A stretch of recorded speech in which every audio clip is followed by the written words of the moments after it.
Hey, what's up? How are you doing? Welcome to another episode of TEF Section B. We will read an example of the Section B there, and it's about Pat Ami, gardiennage et promenade de chien. So they take care of your dog, they keep your dog, and they walk your dog. You gotta convince the evaluator of using this service. Okay, you imagine he has a dog and like, hey, your dog is alone a little bit. You know what I mean? So, promeneur certifié et assuré. They're certified, they're insured. Suivi GPS en temps réel pendant la promenade, so followed by a GPS, so you can know where your dog is. Photo envoyée après chaque visite. $20 par promenade de 30 minutes. So, the discussion is you, candidat, versus examinator or with the examinator.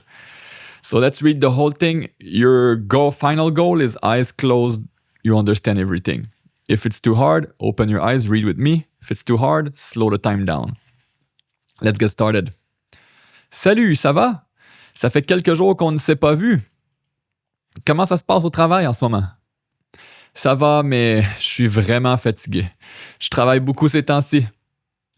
Ah oui, et ton chien, ça va? La dernière fois, tu me disais que tu avais un peu mauvaise conscience parce qu'il reste souvent seul pendant tes journées de travail.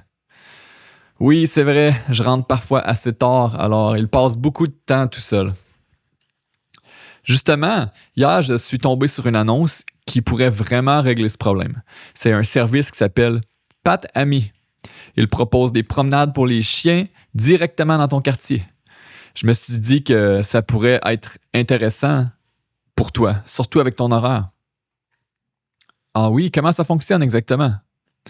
En gros, tu réserves une promenade de 30 ou 60 minutes avec un promeneur. Les personnes sont formées pour s'occuper des chiens et elles sont assurées. Le service coûte environ $20 pour une promenade de 30 minutes. Tu peux choisir l'heure qui te convient et même demander des promenades régulières pendant la semaine. Il envoie aussi des photos après la promenade et tu peux suivre le trajet avec une application. Donc, pendant que tu travailles, ton chien sort, marche, joue un peu et ne reste pas enfermé toute la journée. Et c'est vrai que ça pourrait lui faire du bien, mais je sais pas. Laisser mon chien avec quelqu'un que je connais pas, ça me rend un peu nerveux. Je comprends parfaitement, mais moi aussi, je serais prudent avec ça. Mais si c'était un chien que je connais depuis plusieurs années, surtout si c'était un chien que je connais depuis plusieurs années. Mais justement, il ne donne pas ton chien au premier venu. Les promeneurs doivent fournir des références et suivre une formation de base. En plus, tu peux consulter leur profil avant de faire une réservation. Tu peux voir leur expérience avec les chiens, leur disponibilité et même les commentaires des autres clients. Et pour la première promenade, tu pourrais être présent quelques minutes pour faire les présentations. Ton chien aurait le temps de sentir la personne et de s'habituer à elle. Tu ne serais donc pas obligé de lui faire confiance immédiatement. Tu pourrais commencer par une seule promenade et voir comment ça se passe. Oui, mais mon chien est assez difficile. Il n'aime pas vraiment les inconnus et il tire beaucoup quand il marche. J'ai peur que la personne ne sache pas le gérer. Justement, c'est une bonne raison de choisir quelqu'un qui a de l'expérience. Quand tu réserves, tu peux expliquer exactement le caractère de ton chien. S'il tire sur la laisse, s'il a peur des autres chiens, s'il est énergique, etc. Ils peuvent ensuite choisir un promeneur qui correspond à ses besoins. Et tu sais que ton chien a beaucoup d'énergie. S'il reste à la maison pendant 8 ou 9 heures, c'est normal qu'il soit excité quand tu rentres. Une promenade au milieu de la journée pourrait vraiment changer son comportement le soir. Il serait probablement plus calme et plus détendu. Au lieu de passer toute la soirée à courir partout, il aurait déjà dépensé une partie de son énergie. D'accord, mais $20 chaque fois, ça peut devenir cher. Si je fais ça 5 jours par semaine, ça représente quand même une centaine de dollars. Oui, c'est vrai, mais tu n'es pas obligé de le faire 5 jours par semaine. Tu pourrais commencer seulement 2 ou 3 fois par semaine, les jours où tu travailles le plus longtemps. Ça ferait environ 40 à 60 $ par semaine. Et regarde aussi ce que tu dépenses déjà pour ton chien. Nourriture, jouets, vétérinaire, une promenade régulière, c'est aussi une façon de prévenir l'ennui et le manque d'activité. En plus, si tu réserves plusieurs promenades à l'avance, il paraît qu'il y a des forfaits qui reviennent moins cher. Tu pourrais donc tester pendant 2 semaines avant de décider si ça vaut vraiment le coup. Je travaille aussi à des heures assez variables. Certains jours, je commence tôt, d'autres jours, je finis tard. J'ai peur que ça soit compliqué de trouver quelqu'un au bon moment. Au contraire, c'est justement l'un des avantages du service. Tu n'as pas besoin de garder exactement le même horaire chaque jour. Tu peux regarder les disponibilités dans l'application et réserver selon ton emploi du temps. Par exemple, si tu finis tard mardi, tu peux réserver une promenade vers midi. Si tu travailles seulement l'après-midi jeudi, tu n'en réserves pas. Ça te donne beaucoup plus de flexibilité qu'une garderie pour chiens où tu dois généralement respecter les heures d'ouverture. Et si tu sais que ton horaire va être chargé une semaine, tu peux réserver plusieurs promenades à l'avance. Mais mon chien a l'habitude de sortir avec moi. J'aime bien faire une promenade avec lui après le travail. Si quelqu'un le promène pendant la journée, j'ai peur de perdre ce moment avec lui. Ah, mais justement, tu ne remplacerais pas tes promenades. Okay? Tu en ajouterais une. La promenade de la journée servirait surtout à répondre à ses besoins pendant que tu es au travail. Ensuite, quand tu rentres, tu pourrais toujours faire ta promenade habituelle avec lui. Et même, ça pourrait rendre ce moment plus agréable. Imagine, tu rentres chez toi après une longue journée, ton chien est déjà sorti, il a dépensé de l'énergie et il est plus calme. Vous pouvez prendre votre temps sans avoir l'impression que tu dois immédiatement lui faire une longue promenade parce qu'il t'a attendu toute la journée. Tu gardes donc ton moment avec lui tout en améliorant sa routine. Je me demande si mon chien va vraiment apprécier ça. Il pourrait simplement préférer rester à la maison. Peut-être au début, mais je pense que ça dépend beaucoup de la manière dont on lui présente l'activité. Les chiens aiment généralement explorer de nouveaux endroits et sentir différentes odeurs. Et ton chien est particulièrement curieux. Il passe déjà beaucoup de temps à regarder par la fenêtre quand je viens chez toi. Une promenade au milieu de la journée pourrait justement lui donner une occasion de découvrir son quartier autrement.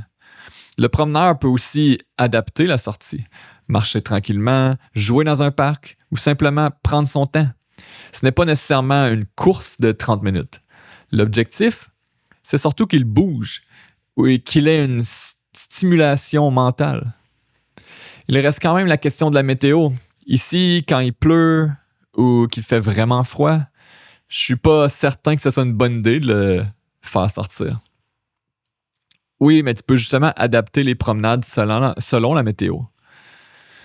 Une petite pluie n'est généralement pas un problème pour un chien, surtout si la sortie est courte. Et les jours où les conditions sont vraiment mauvaises, tu peux simplement annuler ou déplacer la réservation selon les règles du service. Tu pourrais aussi demander une promenade plus courte et davantage de temps à l'intérieur si cette option est offerte. Désolé.